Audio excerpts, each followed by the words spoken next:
What's going on, everyone? Hello, welcome to IPSI's forum, our weekly forum on Israel, Africa, and Black America. I am your host, Joshua Washington, Executive Director of the Institute for Black Solidarity with Israel, and with me is my lovely co-host Olga Washington. Good evening, everybody. Great to be with you. It's good to see everyone here. We are live everywhere, so tag your friends, tag your neighbors. Ping them, let them know what's going on. We are on Facebook, Instagram, X, LinkedIn, Rumble, YouTube. Let them know and let them know what's going on. We're here until about 9 p.m. Eastern from 8 to 9 every Monday. If you've never heard of us before and this is your first time, welcome. You can check us out by going to ibsi.org, ipsi.org, and you can see our content. You can see more about us, why we do what we do, and learn more about our staff and the events we have coming up, all that kind of stuff. You can also go to ibsi.substack.com and check out our articles, our podcasts. We have premium content on there. And if you like that, you can subscribe. You can become a free subscriber, or you can become a paid subscriber and support IPSI that way. Speaking of support, Olga, why don't you tell them about this next part here? All right. Before I do want to say a shout out to our executive director, almost called you executive producer. It's his birthday. So happy birthday, Mr. Washington. Happy birthday. We're going to speak a little bit about what he would like done for his birthday. So one of the most important ways that you can support IPSI and the work that we do is by becoming a legacy builder. And a legacy builder is somebody who recognizes that consistency is what is going to ensure that IPSI has a financial means in order to answer the great call that is out there for us and our work. So it's a commitment of any amount that you can make. We've had people that have contributed $5 a month, and then they've increased it to whatever amounts that they can.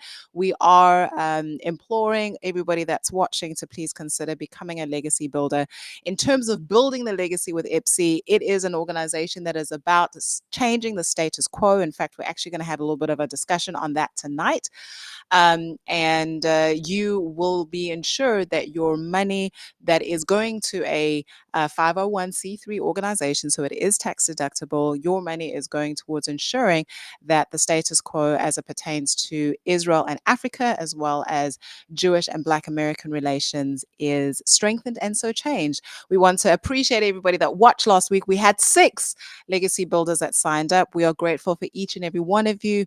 Let's see if we can increase that number today. So go ahead and scan. I believe that there's a QR code on the screen that should be popping up just now. Go ahead and scan that code and become a legacy builder today. Yes, we've had 6. That's just since last week. So since our last forum, we've had 6 new legacy builders. Let's keep it going. Scan the QR code with your phones, ladies and gentlemen. And that QR code will pop up throughout the rest of our forum tonight. So if you are just really liking what we're talking about and you want to give right then and there, you can scan, and we would greatly appreciate that. Also, you can visit our merch store. You can get yourself a shirt like this. We have some other t-shirts. We have jewelry. We have journals. We have water bottles. What else we have? That might be it for now. I was going to say tennis shoes. We don't have tennis shoes yet. Not yet. But we've got all nice little trinkets, including, it's not a trinket, it's actually a very, very important resource for your library. And that is our CEO's book, the 2nd edition of Zionism and the Black Church. That is available on our website. Please do go and visit and get informed. Yes. All right. And now, we have an announcement. Two quick announcements. One is, for all of our IPSI events, you can go to our website, ibsi.org/dates. You can see where we're going to be. We have a lot of live events coming up. We have a lot lined up in 2025, and we'll be posting about those very soon, all over the country, and we're excited to be doing these types of events. So please check out our events page. Also, IPSI, I should say we at IPSI, and IPSI is helping. We're partnering with a conference that's happening in Charleston, South Carolina. And we have a quick promo video about that. It's called the Turning the Tide Conference. And Turning the Tide of Trade. Turning the Tide of Trade Conference in Charleston. Check this out. History awaits Africa and the Americas in Charleston this October. Introducing the Turning the Tide of Trade Conference, an event that goes beyond business and trade. From October 18th to 22nd, 2024, delegates will participate in meaningful dialogues, forge new connections, expand commerce opportunities, reignite cultural bonds, and take meaningful steps to reverse the tragic consequences of the transatlantic slave trade, spiritually and practically. The conference, convened by the Africa Agency and Abrahamic Foundation, will be hosted in Charleston, South Carolina, the gateway through which 50% of enslaved Africans entered America. This is the ideal setting to reflect, wrestle with the now, and influence the trajectory of African American and African relations. Don't miss out on this transformative experience. Secure your spot and be part of a movement that turns the tide of trade and history. Register today at turningthetideconference.com. Let's change history together. So please go to, I don't know if you can go to turningthetideconference.com to register if you are in the Carolinas. So if you, not just if you're in Charleston, so if you live in Charlotte, or if you live in, heck, if you live in Atlanta, it's just a couple hours, you want to register for this conference. It's going to be so powerful. Pastor Shagan is the visionary for it, and he was actually one of the pastors that we visited when we took our IPSI ambassadors on the South Africa trip. Some of our ambassadors can attest to the time that we had with him just being a very, very powerful time. Go ahead, Olga. He's also the visionary of an organization that IPSI partners with called the Abrahamic Foundation. They are also very focused on bridging the gap between Africa and Israel, Africans as well as Jews. And with the work that we do at the Institute for Black Solidarity with Israel, focusing on African Americans and then also Blacks in Africa, it's very important that that relationship on its own also be strengthened so that we can be more effective as we engage with Israel. And so if you're a business owner, like Joshua said, please do come. There's going to be opportunities not only to learn, but to share as well. And also there'll be almost like a mini, not a marker, but like a mini, the word escapes me. Not a fair. There'll definitely be network opportunities. But what's it when you? There we go. So that you'll not only be able to show your shares or rather your wares in relation to your business, but also to make connections and grow opportunities for trade across the two continents. Yes. So register for that. We would love to see you there. And again, for all of our other events, go to ibsi.org/dates. Okay, so ladies and gentlemen, we have a few things to get into today. The first of which, as a matter of fact, I'm going to hand it off to Olga to take off with this first one, talking about the United Nations General Assembly. As you all know, someone already commented here. I see this comment. They said useless nuisance. They capitalized the U and the N. So yeah, that's for stands for United Nations, the UN. It's a few days ago now, but they demanded that Israel's a vote that was taken about Israel's, quote, unlawful presence in, they call the occupied Palestinian territories, which many refer to as the West Bank, which is actually Judea and Samaria, which is right. Like that's where we get the word Jew from Judea. So it's kind of awkward when people say stuff like that. But let's talk more about this vote, because there was a vote that was taken and all the countries participated. Olga, tell us more. I giggled when, what did they say? United nuisance? Useless nuisance. Oh, useless nuisance. Our friend of IPSI and also our partner at the Africa Jewish Alliance, Mr. Simon Deng, likes to call it the United Nothing Do Nations. The United Do Nothing Nations. Because honestly and respectfully, they really are ineffective at the mandate that they are supposed to be putting out there and doing. So last week, Thursday, there was a vote that was taking place at the General Assembly where a resolution was put forward, basically saying that Israel needed to remove its unlawful presence from three areas, namely, Joshua mentioned the one, the occupied Palestinian territories, actually Judea and Samaria. And then the second one is from Gaza. If you know your history and if you know the facts on the ground, what occupation? That just goes to show you how ridiculous this is. And then also East Jerusalem, which is not even a different place to Jerusalem, the city. It's just like um, a part of the city, right, that faces east. But Jerusalem, and particularly those not only who know their history but that are Christians, we know that Jerusalem is the undivided eternal capital of Israel. And so the United Nations came together and they passed this resolution. Now, even though this resolution has zero binding effect, it has no effect at all. Unfortunately, it gives substance to the accusations by people who want to then say, look, the United Nations using international law and a body that is supposed to be a custodian of international law and human rights and various other things as it pertains to nations. Look what they said. And because they said it, there has to be some sort of credibility there. But we know not only from recent history, but from years gone by, that the United Nations is 100% anti Semitic. In fact, it harbors anti Semitism, but it also is very ineffective as it pertains to Africa and other regions where real human rights issues are at stake. And so they then said that Israel needs to withdraw itself from these areas. And guess what, Joshua? They gave them a timeline. They said that it has to do this within 12 months. So, first of all, ridiculous. Those of us that know our history know that Israel withdrew absolutely everything of it, its people, including its dead, in 2005 when it left Gaza. And like Joshua mentioned, that Judea and Samaria is historically Jewish, belongs to the Jewish people. Whether they want to give it up or not, that's a political decision that they need to make on their own, but it is not being occupied. And then I already made mention of the ridiculous claim around East Jerusalem. I do want to say, as an African specifically, that I was very disappointed at the voting record that the African nations had at this particular conference. Of all the nations that voted no, so you had nations that just weren't present. Then you had, of the nations that were present, people that voted yes, people that voted no. I say people, I mean, of course, countries, and then people that abstained.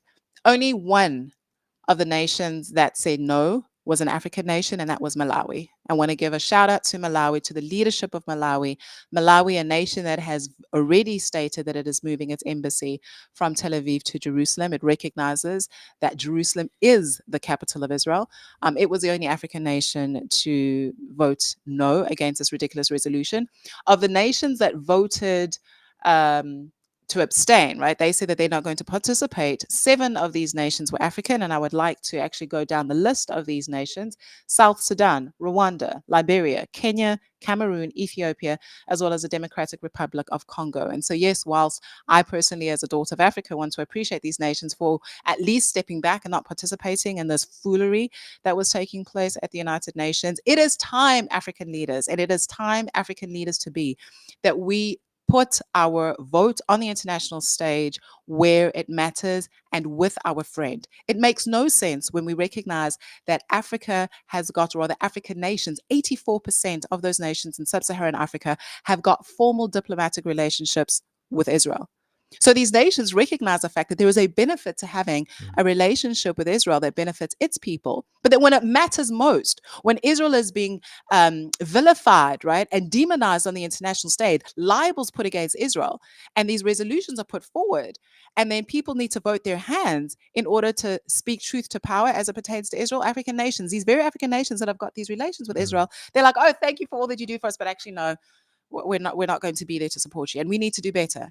As Africans, we need to do better. Absolutely. I want to say, so a question for you, United Nations. I would even go further to say that they're not just ineffective, but they're actually evil in the fact that, like you said, they house anti-Semitism. Many of the nations that vote, there's a whole voting block of communist countries and Islamic countries that vote against Israel, right? That try to make up a block that can withstand the U.S. and Israel. And while doing that, there are things that go unchecked. So some of these very countries that either abstained or voted yes on this, how are they being affected by the United Nations, or how are they being affected by the hearings like this?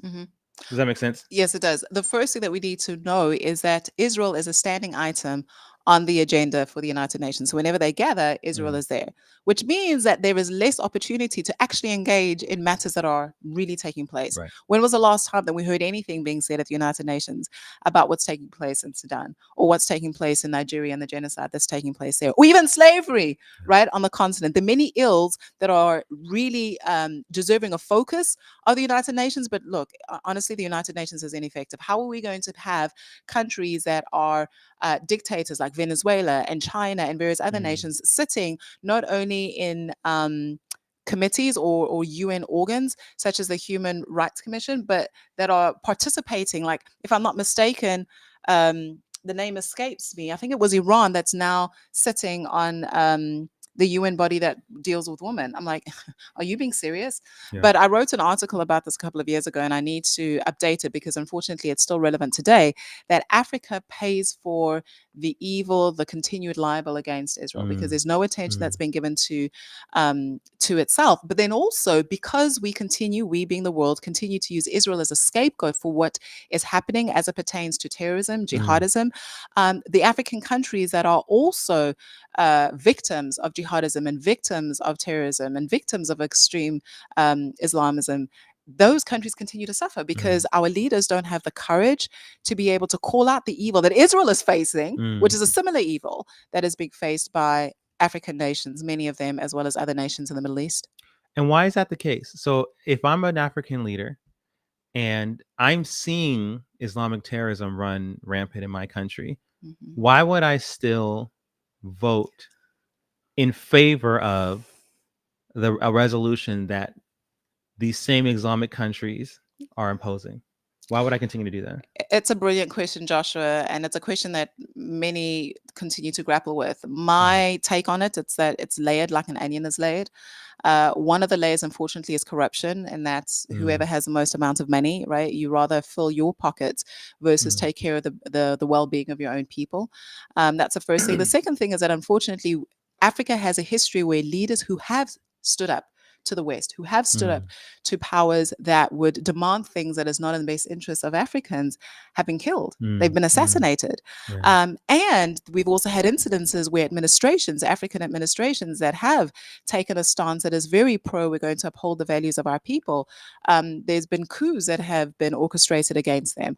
We also find the unfortunate situation where aid that is needed by these African nations, whether it's from the World Bank or the IMF or other international institutions, that aid is then withheld.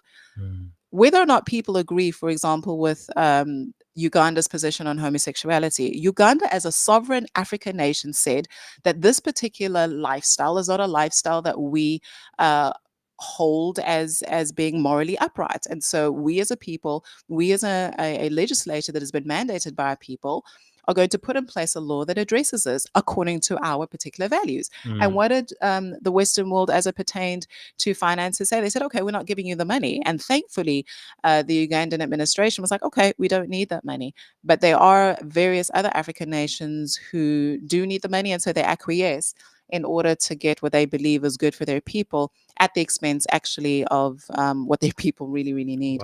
Wow. It's interesting, and we might bring someone on in a few weeks, or maybe in a couple of weeks, actually, to talk more, a little bit about, because it's an Igbo friend of ours from the African Jewish Alliance.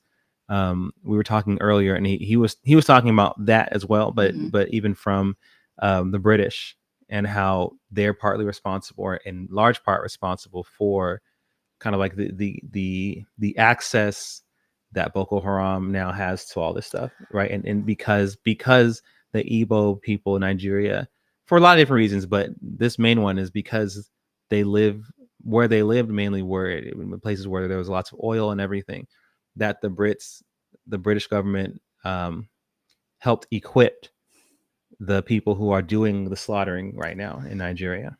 That's a classic and an unfortunate example of many about how the colonial masters, the colonial countries left Africa in tatters as it pertains to Africans being able to govern themselves. They put people in places of power that, per the African structures, per the tribal systems, the hierarchy of leadership that would ordinarily exist, those people would have never become leaders. Right. And how they then ensure that people from different tribes were treated unequally. And then when they left the countries, they left the countries in a little bit of a mess. So there's a lot of work that needs to be done.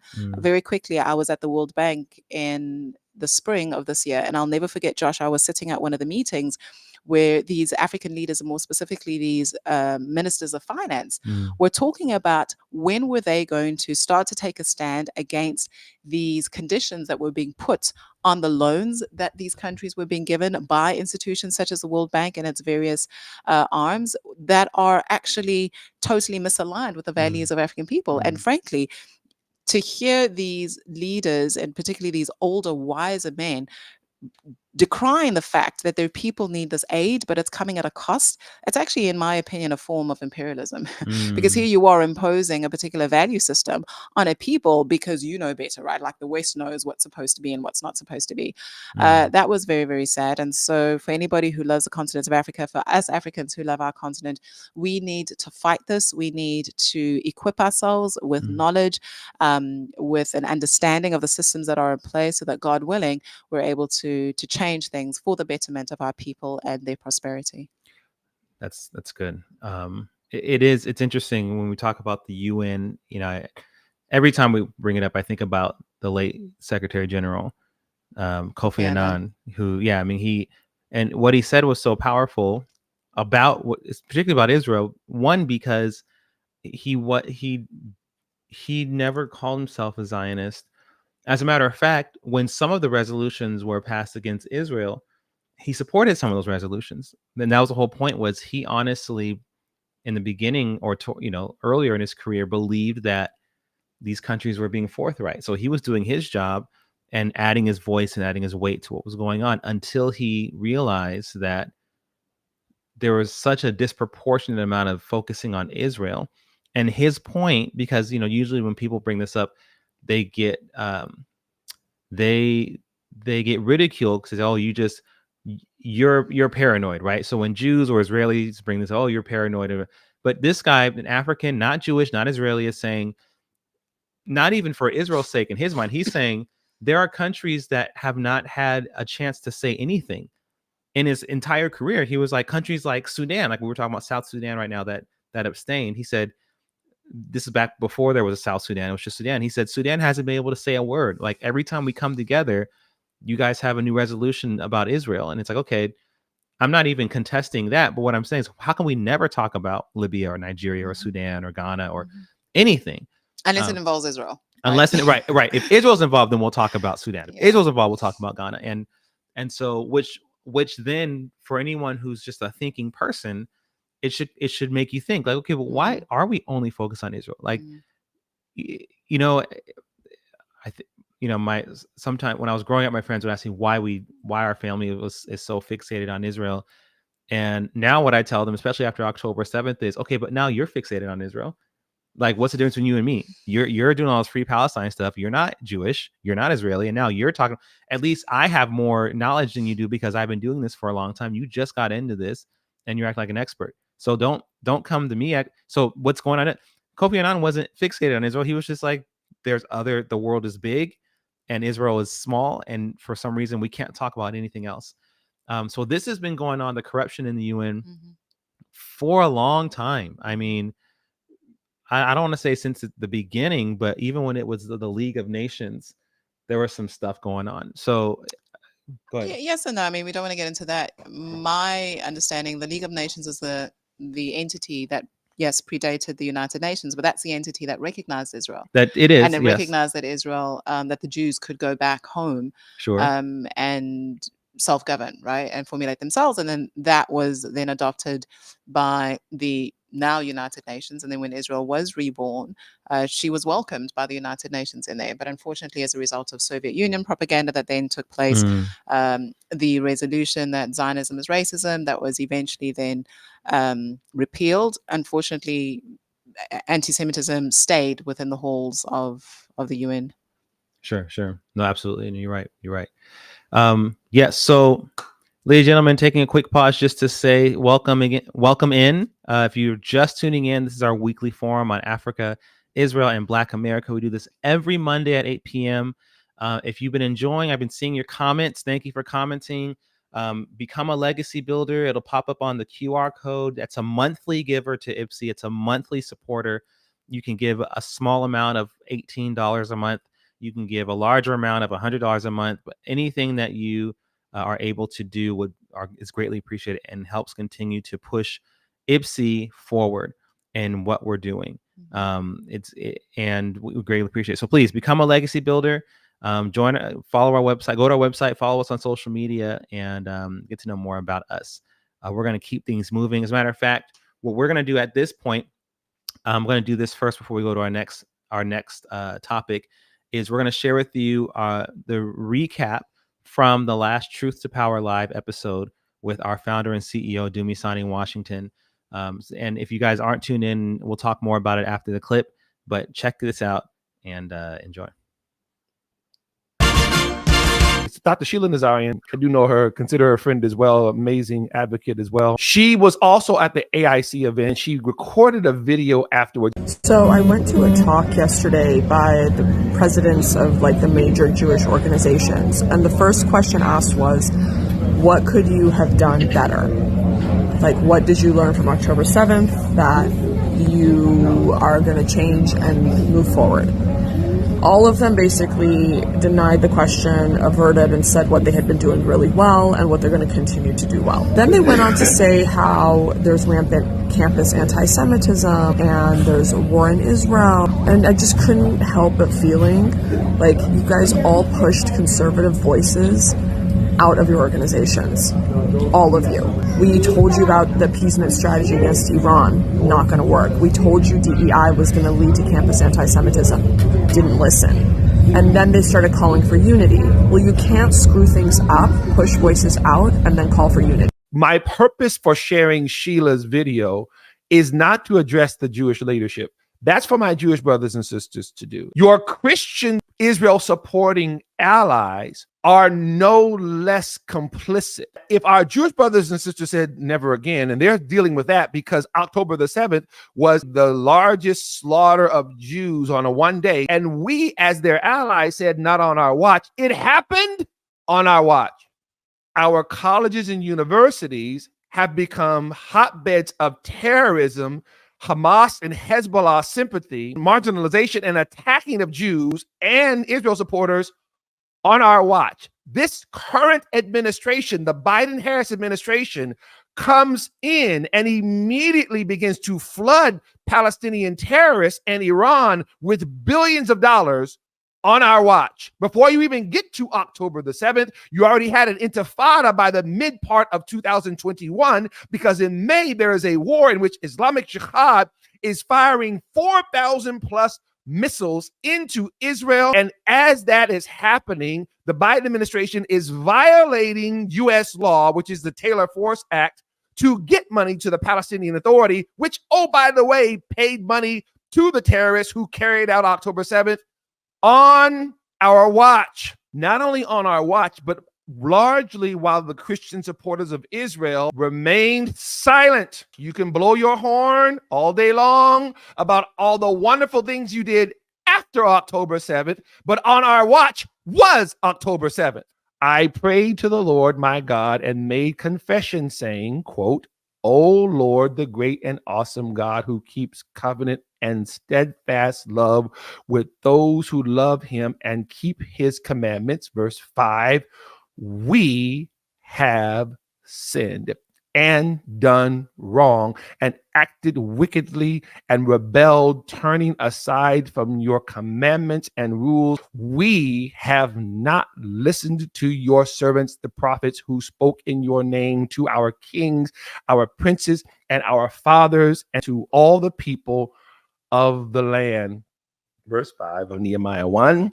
And I said, O Lord God of heaven, the great and awesome God who keeps covenant and steadfast love with those who love him and keep his commandments. Let your ear be attentive and your eyes open to hear the prayer of your servant, that I now pray before you day and night for the people of Israel, your servants, confessing the sins of the people of Israel, which we have sinned against you, even I and my father's house. Very similar to Daniel, even though for Nehemiah, like Daniel, he had not literally done anything. The lack of circumspection, the lack of humility generally among us as Christian Israel supporters, the lack of reflection. I'm not coming at a specific person. I'm not coming at an organization. I'm not coming at anybody. I'm saying we, if our declaration was that on our watch, it's happening on our watch. Truth to Power Live with Jimmy Study Washington.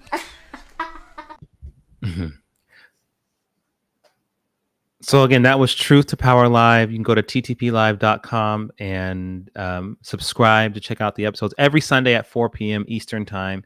You can listen to it live. It's on everywhere. We're still working on Spotify. It's not on Spotify yet, but it's on Apple Music. It's on, the podcast, Apple Podcasts, Rumble, and YouTube. When people, one thing that I've seen a lot of, and our CEO and founder just addressed this now, is that when something like this, when a tragedy happens, like October 7th, and it's still happening, whether it's this or a war breaks out or some sort of calamity befalls the people, there are those who want to figure out who's responsible for it. And they're usually met with another group of people who say, it doesn't matter who's responsible for it. We have to deal with what's going on right now, which is in some ways practical. The problem is when the calamity finally subsides, there usually isn't an investigation of who is responsible for this happening. So that it doesn't happen again. It doesn't happen again. So we move on. Yeah. And some of the same people who were responsible are still in charge. And we just we move on. And so, and then like our founder CEO said, and then we talk about all the things and then some of the ones responsible talk about all the things that they did to help the situation at hand, which is great. But why did it happen? Like that's why did it happen? Why? Can you give an account as to where you were? And so Dr. Sheila, the clip that she said, so the leaders were being asked, what do you think you could have done better to help prevent October 7th? And no one really answered the question. Everyone kind of pivoted to what they've done since October 7th, right? What they've done to help the situation or to help the situation after the fact. No one really answered the question of, but what could you have done better so that October 7th wouldn't have happened? And that's a difficult conversation to have, but we are kind of getting our butts kicked right now in the PR space. There's people out there that are part of what makes the enemy effective is our weakness, right? So it's not that people like Tucker Carlson and Candace Owens and Louis Farrakhan and whoever are just so big and bad and we can't handle them. Part of it is that we can't be real with ourselves about where we are as like our CEO said, and he's primarily talking to Christian Israel supporters. So we're not even, our Jewish brothers and sisters are having their own internal conversation about what's happening and we let them do that. But for us, right? So we look around us and go, oh my gosh, what do we do? But we're not asking, how did we get here? And what should we do to change whatever we're doing? Because there's no way that someone like a Candace, like a Tucker or whoever else should be able to be just dragging us around if we're not doing something that we're supposed to be doing. We're supposed to be a fortified force. We're supposed to be watchmen, right? Christians, especially Christian supporters of Israel, we love to use that term. We're watchmen. We're watchmen on the walls. We even look in the scriptures and see the word Notzrim and like we make all these correlations to that being us and that being Gentile. Okay, that's not just a fancy, funny word. It's also a mandate, right? It's not this is not a dream team basketball team from Space Jam. Like, this is a real life thing. And so when something like October 7th happens, the first thing we need to do is what is going on with us that this was able to. Are we watchmen or are we not watchmen? Mm-hmm. If we're calling ourselves watchmen, there's a responsibility that's placed on that. That title is a real title. If we're not watchmen, then fine. But we spend all this time calling ourselves watchmen and not, like I said, not on our watch. And we're standing on the on the walls. Okay, this happened. Where were you? Well, we're helping the we're giving money to the IDF. Okay, that's great. Where were you when this happened, though? Why did this happen? Sorry, go ahead, Olga. No, I resonate with everything that you're saying. I think that it's very, very unfortunate and frankly sad that this is where we are. I do want to appreciate our CEO's leadership in this regard, in recognizing that we collectively, even if there have been individuals, which they have been, even if there have been organizations, which they have been, that did everything that they could in order to raise the alarm, right? We need to remember what a watchman back in the day was. It was somebody that was standing up on the wall and that was looking out for danger. And when they saw danger, they were like, there it is, there it is, there it is. We got to do something about it.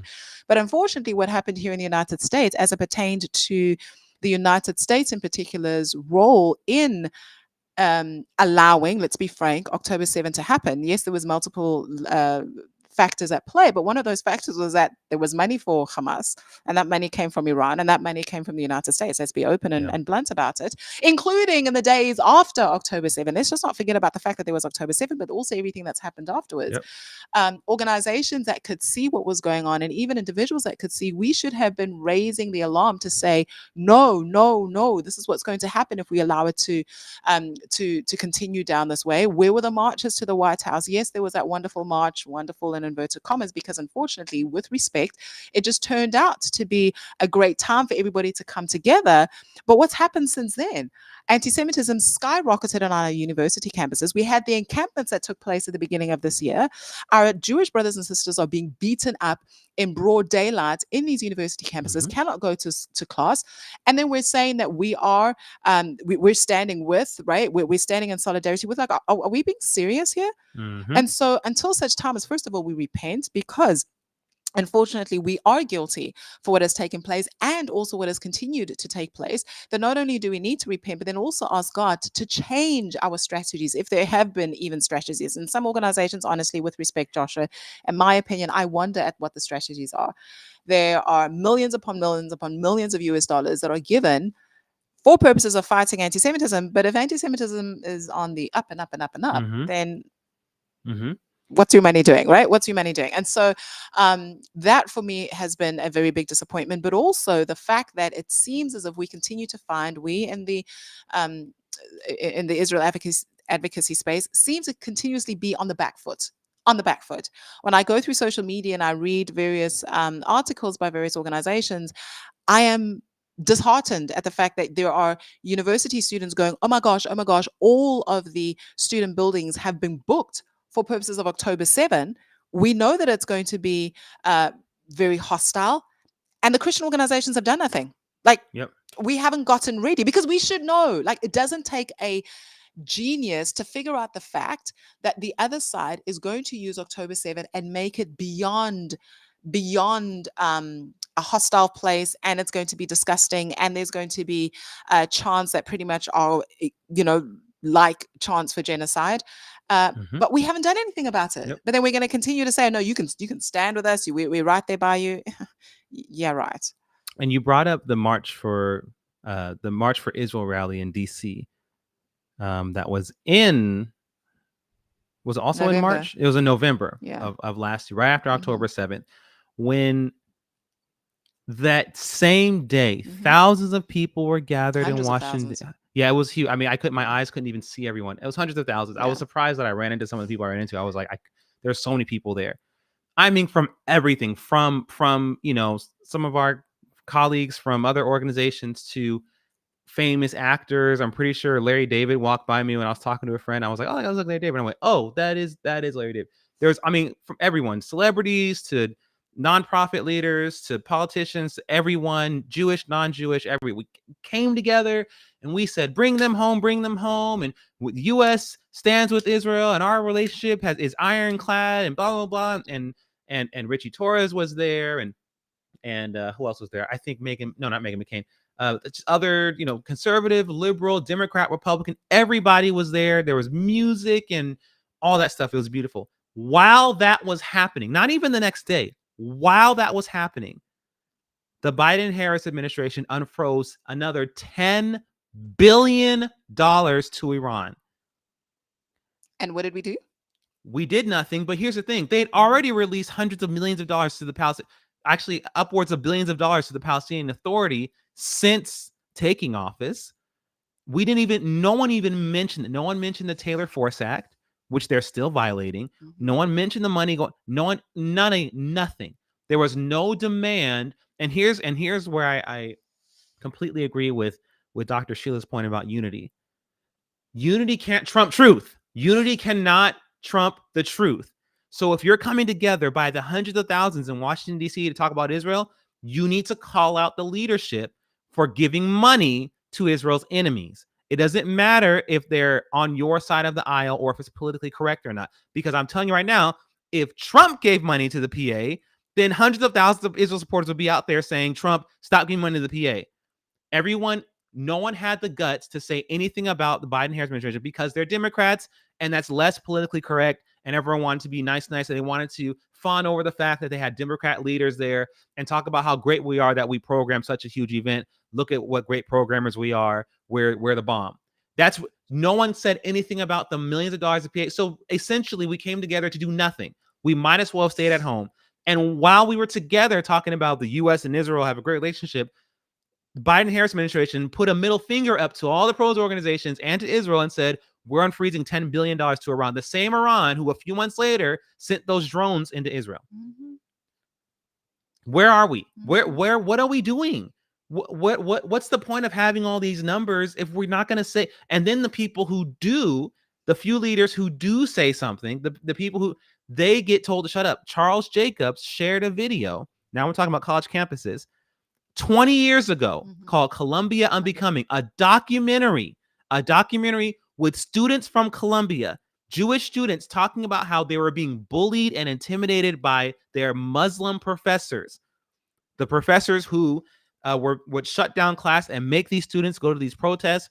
One professor who told this Jewish girl, you have no say in this argument, in this debate, because your eyes are green or your eyes are blue and you're not really Jewish. You're not really a Semite. Professors who were trying to harass Israeli students on the campus. He showed this video of personal accounts from these students and some of the faculties that were there to a room full of pro-Israel leaders. And they told him, get out of here. We're not going to share this. They told Charles, no, this is not happening. We're not sharing this. Why? Because it's not politically correct. Because we're trying to be nice with our Muslim neighbors, and after 9/11, we just don't want to. So let me tell you right now, if something, I don't care what it is, if you allow something to cause you to hamper the truth because of whatever the sensibilities are, you've lost your way. Yes, 9/11 was tragically horrible, and you know what? There were Americans that were. That took that fear and pushed it outwardly. There were cases of Muslims who just would get beat up in the streets, who were just walking down the street. That did happen quite a bit after 9/11. That doesn't mean that you give a pass to radical Islamists in our country harassing Jewish students because, well, Muslims have kind of had it tough because 9/11.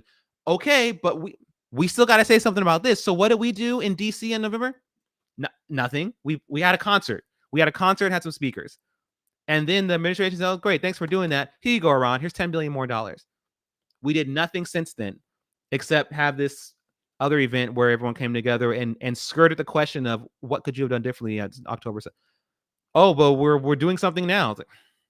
So, but are they? I think that's a question. What's happening? Also, go ahead. No. It's very sad. I'll end off for me, my contribution on this point as follows, and that is that this is an opportunity for every single one of us who is in this space, who truly cares about Israel, its right to exist securely, its prosperity, not having to deal with terrorist attacks left, right, and center, who loves the Jewish people, for us to all look in the mirror and say, what have you been doing? Right? Like for an Olga to look in the mirror and say, Olga, what actually have you been doing? Have you been effective? If you have not been effective, going to the Father and saying, all right, Lord, help me, show me, right? Because there's an accountability that I have to be faithful with the responsibility that I've been given.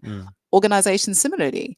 Not only have many organizations received money, so you have been made a custodian of these resources in order to do something. There literally are lives that are at stake. If you are saying that we are there to protect and to stand with our Jewish brothers and sisters, when they are on campus and school has already started, they need to know that these organizations that have been empowered, that have the resources to do something that will actually change the environments for them, that's what's supposed to be happening. Yeah, I mean, anyway, so all of us should be doing some, first of all, repentance, and then secondly, some introspection, and then actually doing some stuff. I mean, I know I said that was the last thing, but something else has come to mind. There are organizations, Joshua, that receive funding underneath Title VI of the Civil Rights Act, who should not be receiving federal funding, but government continues to give them federal funding, right? And Christian organizations could have, should be, but on the last reading in terms of who's doing what, I haven't seen that have actually been effectively calling for the Biden-Harris administration to close the tap on the fundings to these particular institutions. So these institutions are continuing to, in violation of law that already exists, receive money that enables professors to continue to teach libels and falsehoods about Israel and Zionism and the Jewish people, and that allows also these organizations, these anti-Israel, these anti-Jewish organizations to continue to host events that just foster hatred. Right? So there's one example of many. You already spoke about the Taylor Force Act, where there are already legislative means that are put in place. And yes, we applaud the efforts to create even more legislative means, but what are those new legislative means going to do if we're not enforcing the ones that are already there? And this is the age-old question. We continue to even talk about this within our own, not even staff meetings, but just, well, I guess there are technically staff meetings because it would be me and you and our CEO and our COO. Are we working to put ourselves out of business, or are we working to keep ourselves going forever and ever? Amen. Because that's really what it comes down to. The homeless industrial complex is the perfect example of this. You have certain states and certain cities that have a large and growing homeless population. I know now people say you can't say homeless anymore. You have to say something, housing impaired or something. Homeless. They don't have homes. I don't understand. There's that. Homeless people don't care about that. The homeless population is large and growing. Oh, it's called unhoused. There you go. Yeah. Anyway, so they're homeless people because they're homeless without a home. That's just what we're going to say. And so you have these government-funded organizations that are put together, and they say they pay people to do these analysis, and they say, okay, here are the numbers, because it's hard to kind of get the exact numbers of homeless people because they don't have an address, right? So you can't just count them by things that usually you can count people by, which is their address and all that stuff. Here's what it's looking like. This is what we need. We need, let's say $10 million. This is our budget to combat homelessness. So when they get $10 million from the federal government, and then what happens is a year goes by, they set up offices, they employ their buddies or whatever, they set up salaries and everything. And that year is over, that term is over. They go back to the government and they say, okay, so we looked at the data and, the numbers are now larger, but we know what we need to do. But now we need $30 million in order to really combat this. So then they're given $30 million. They continue to salary their friends. They hire more people. And this goes on and on and on and on and on. Now you have these organizations that get billions of dollars to combat homelessness. There are no results. There's nothing they can actually show for it, yet they keep getting tax dollars in order to do it. Are they really interested in fixing the homeless issue? Probably not, because why would they be? They're putting their kids through college. They're putting their buddies on. So now people are getting paid. Their families are putting their kids through college. Why would I be interested in actually ending or drastically lowering the homeless population and actually getting people housing and homes when that would put me out of business?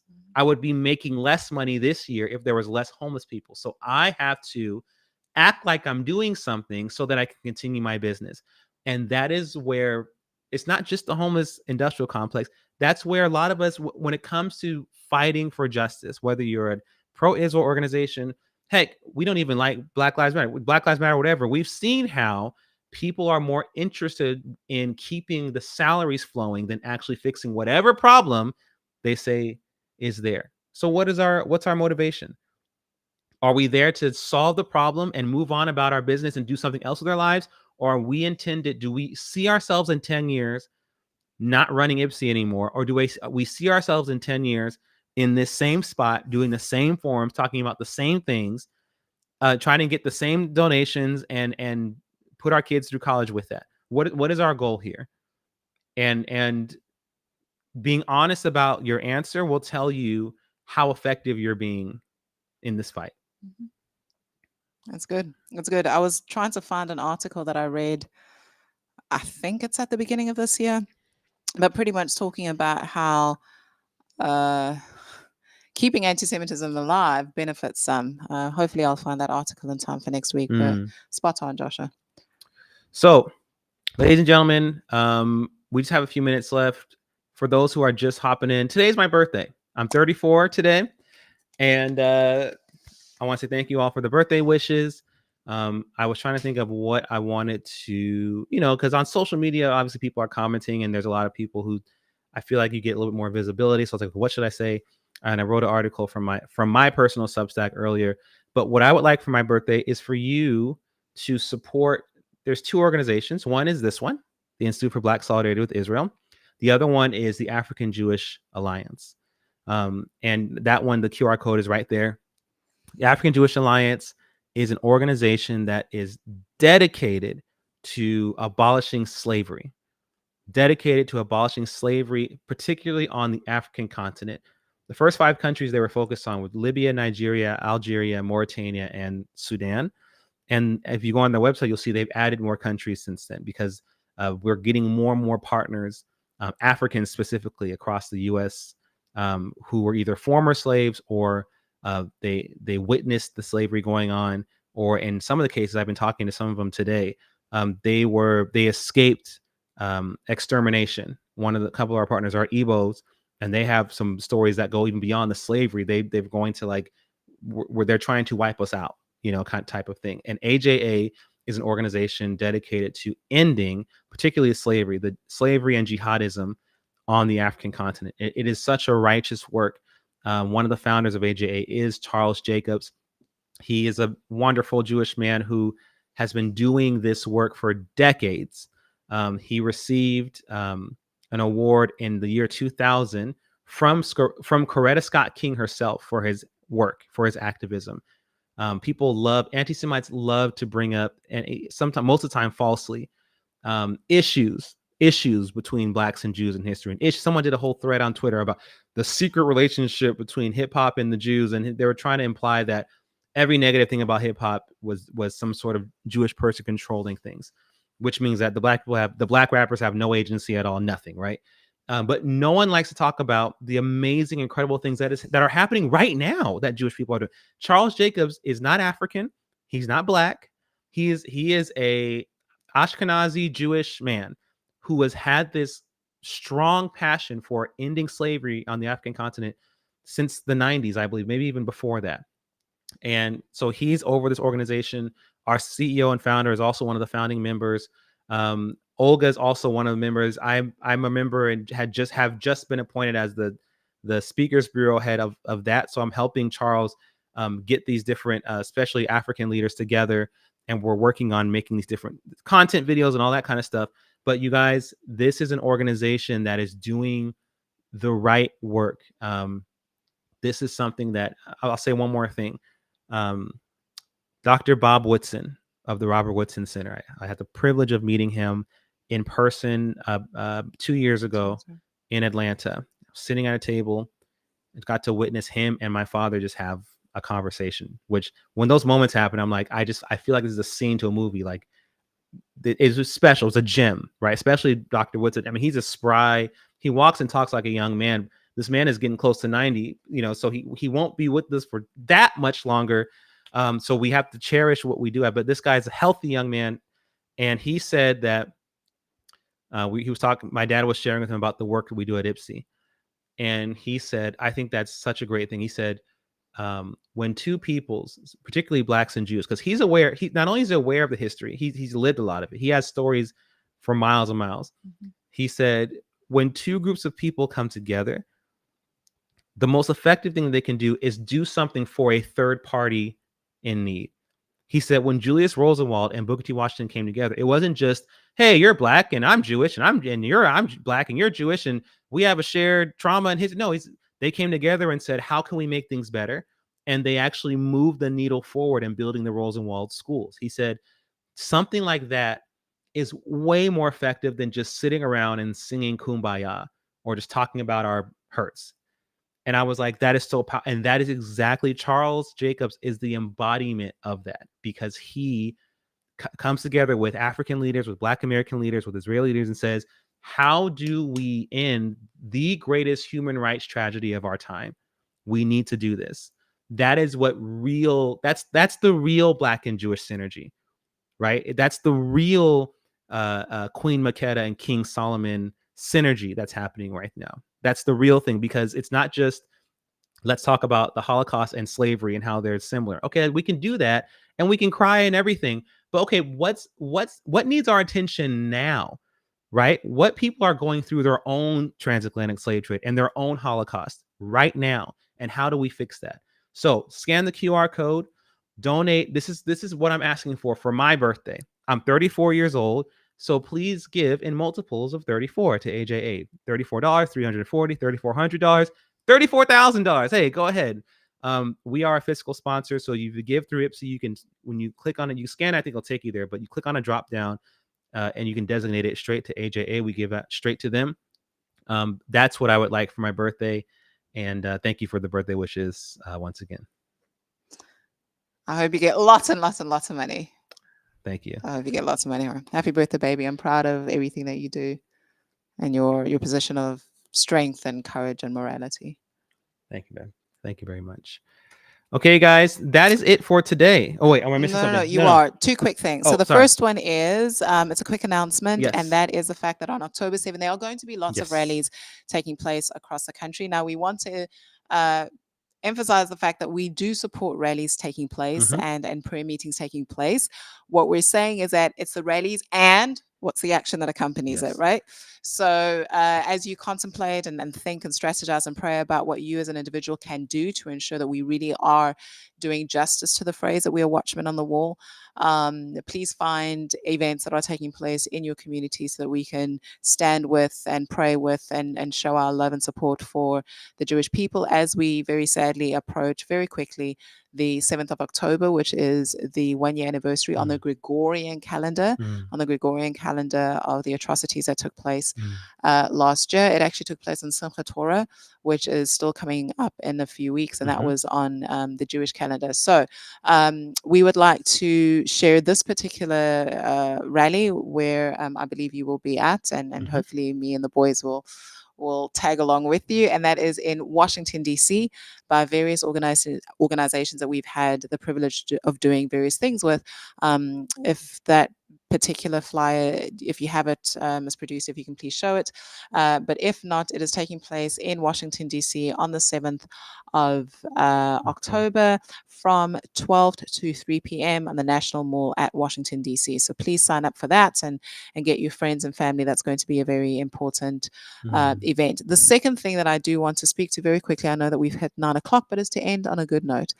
And that good note is because we're talking about Africa as well as Israel relations, is the fact that even in this time of mourning, this time of labor shortages, because many of the people that were working on the farms have been called up to the reserves or actually have been called up to active combat in the IDF. And so things that need to be attended to or not. Yeah. And African nations, more specifically, I should say, have been answering the call and providing workers that are working on the different farms in Israel. So that is a great example again of how there is a practical way that Africa is standing side by side in solidarity with its Jewish brothers and sisters, which is why we need to get the voting at the United Nations right. I mean, it makes no sense that these nations appreciate that Israel is in a time of war and it is dangerous, and yet are saying to their people, go and be a blessing, go and be a blessing to these nations in the most special way. And so a very quick shout out to Malawi and Kenya, who've already sent people to help out. And then there's also been talk of people from Tanzania as well as Uganda. I do want to call out that comment that I'm seeing, whether it's a joke or not, somebody saying cheap labor. Look, there are a lot of volunteer missions that are there, people that are willing, who recognize that Israel's economy has taken a knock, and that are saying, we are willing to come and help in a way that the farmers and in a way that Israel is able to support us and help us at this time. So we just want to show the positive side of this, because it's very important. Israel has given so much over the years to her African brothers and sisters, and this is frankly our opportunity, our time to do the same. Absolutely. It's always the people with no face in their profile picture to say the stupidest things. But anyway, y'all, thank you for tuning in. And yes, so there's a lot coming up. I'll be in DC. It's actually the thing I'm doing is at the same time with Alveda King, but there's a little bit of overlap, so might be able to go to both. So you'll see it. We'll be in DC. So I mean, we'll be all over DC that day. It looks like that's where we're going to be for a couple of days. So I hope to see you there. You guys, thank you. We're here every Monday at 8 p.m. Eastern time. Make sure you tune in, share this with all your friends. Same time, same place. Thank you for tuning in, and we'll see you next week, you guys. Thank you, everybody. Good night.